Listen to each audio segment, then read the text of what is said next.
A number of papers were considered last week at the Advisory Council meeting.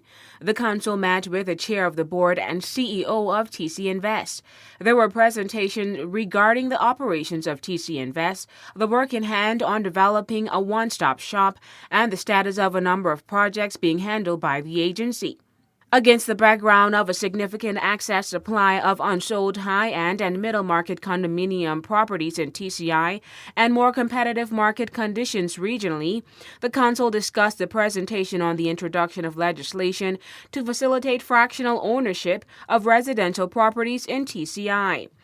According to release from TCIG, the objective would be to help boost real estate sales, repeat visitor numbers, and public revenues.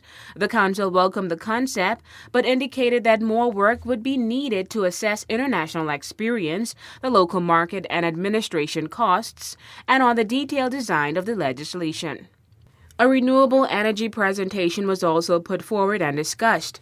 Building on recent changes to the customs tariff, zero rating RE equipment, and low energy light bulbs, it recommended that TCIG announced it was minded to support investments in renewable energy technologies that were consistent with new policies on the use of crowned land and the encouragement of enterprise and economic development, and met relevant environmental and planning tests.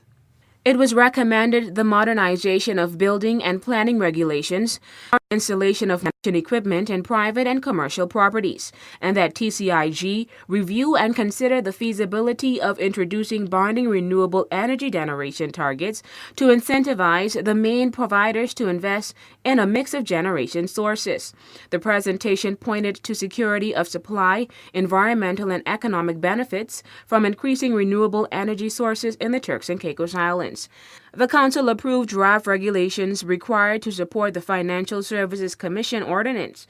The ordinance was modernized in 2007 and provided for penalties for persons who do financial business without the appropriate licenses, as well as for licensees who breach their statutory requirements. Unfortunately, regulations setting out these penalties were never drafted and enacted.